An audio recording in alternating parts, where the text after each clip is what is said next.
सभी उस्ताद मेल ऐं फीमेल सभिनि खे अस्सलाम वालेकुम। वालेकुम सलाम। अॼु जो ॾींहुं असां लाइ निहायत ख़ासि ऐं अहम ऐं यादगार आहे, छो जो अॼु असां पंहिंजी ज़िमेवारियुनि खे क़बूल करे हलफ़ खणी आया आहियूं। मुंहिंजा साईं, हलफ़ सिर्फ़ लफ़्ज़नि जो मजमूओ न आहे, पर इहा हिकु ज़िमेवारी आहे, हिकु वाइदो आहे पंहिंजे पाण सां, पंहिंजे ज़मीर सां ऐं पंहिंजे इदारे सां। असांखे यादि करणु घुरिजे त उहिदो सां गॾु ऐं उहिदे सां गॾु इज़त बि मिलंदी ऐं इज़त बि मिलंदी ऐं चङी तरह निभाइण सां ॿियनि जे लाइ मिसाल बि क़ाइमु करे सघंदासीं।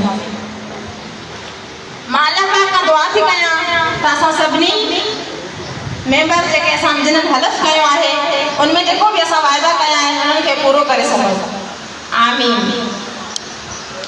ऐं आख़िर में मां पंहिंजे तालगा क़यादत जे सदर साईं ख़ालिद हुसैन कुंदर साहब ऐं अदा इशफाक मेमन साहब जी निहायत शुक्रगुज़ार आहियां जंहिं मूंखे मुते एतमाद करे इन उहिदे लाइ नामज़द कयो।